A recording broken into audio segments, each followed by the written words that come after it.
you very much indeed, Mr. Speaker. I simply referred just now, when I was talking to the Prime Minister, to this issue of control over laws. We've been through the backstop in detail today with the Attorney General, and the Legal Issues Group, which I've been convening, has come up with some very clear answers to that question.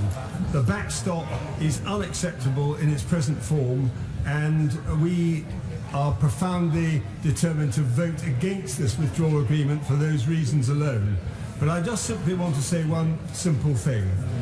I think people need to take into account just exactly what uncertainty and what real problems will come for workers as well as for businesses if in the course of the next few years this transitional period goes through, the effect of which will be, and I speak as chairman of the European Scrutiny Committee, where we have 200 plus uncleared documents which are deemed not to be in the national interest, and in addition to which there will be more which are in the pipeline, including proposals relating to turning the issue of unanimity over tax policy into majority voting. There is the issue of the financial transaction tax. I strongly urge members to bear in mind what the Prime Minister said, and she was so right over this issue in Lancaster House, and she knows well enough how much effort I put into ensuring that that withdrawal agreement, first of all, was drafted along the lines that it was, but in addition to that, that it was enacted and got royal assent on the 26th of June. We were completely and totally at one at that point.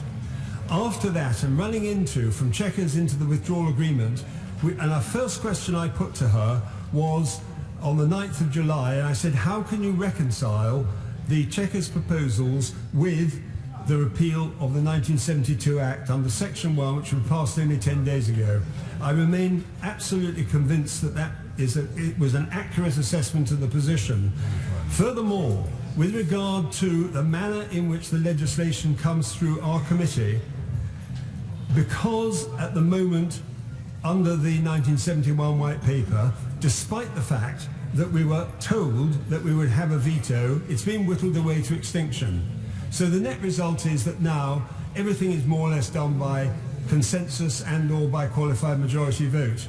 The worst possible situation we can have is for a period of years, possibly we believe in the European Scrutiny Committee analysis, which we produced a few days ago, that it will go up to after the next general election, which is the 1st of January 2023, an extension of the transitional period, which is highly probable under the arrangements of the withdrawal agreement and Article 132, that we will end up by being at the mercy of our competitors.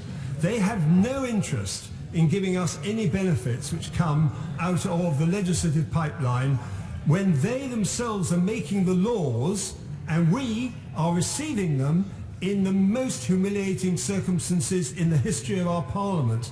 Never before in our entire history have we ever been legislated for by other member states. And indeed, it's going to be worse than that, because it will be done by a number of countries who themselves have no interest other than to put us at the mercy of our competitors. That is absolutely catastrophic. That is a fundamental reason why I am voting against this withdrawal agreement tonight.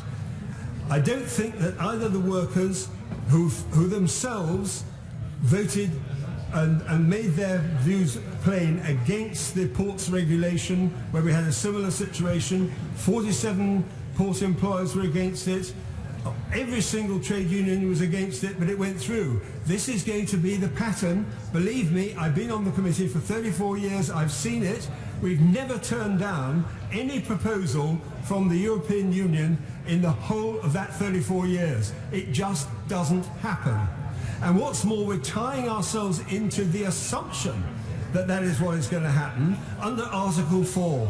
We're furthermore going to ensure, because we're accepting primary legislation in this withdrawal and implementation bill, which is, my right honourable friend has said, will come in a couple of days' time if this withdrawal agreement tragically goes through.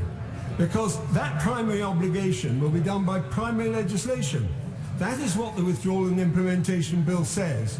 It also will undermine the repeal of the 1972 Act, and it will enable the courts under Article 4 to disapply Acts of Parliament.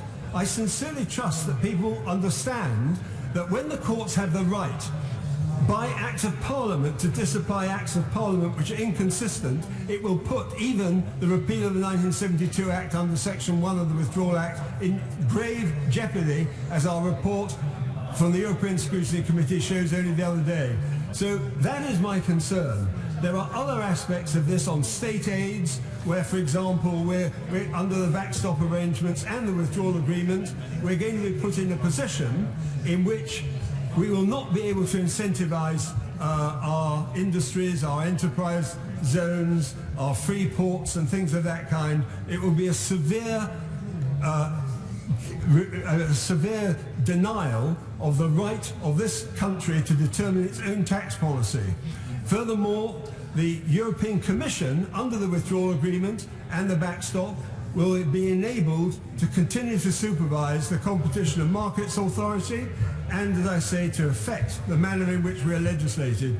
So for all these reasons, I simply say to the House, it is absolutely imperative that we do not allow this withdrawal agreement to go through. It undermines the referendum.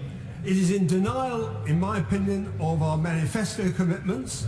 It is in denial of the right of this House to legislate in line with the wishes of our own constituents in general elections. It is not only a matter of principle. The pragmatism which my right honourable friend refers to is washed away by the question of principle to which I've just referred. The truth is, therefore, Mr. Speaker, that we must vote against this withdrawal agreement for those reasons alone. It will affect defence, it will affect agriculture, it will affect fisheries, it will affect every single area of the withdrawal agreement's proposals regarding the entire range of EU treaties and EU laws. That is what we are doing tonight if we push this withdrawal agreement through. And for a number of years, we will be at the mercy of our competitors. I see my right honourable friend shaking her head, but she knows perfectly well that what I'm saying is true. It is absolutely clear that we will not control our laws over that period of time. On that note, Mr. Speaker, I'm prepared to say I will vote against this withdrawal agreement, and I do hope that many other members will do likewise. Thank you.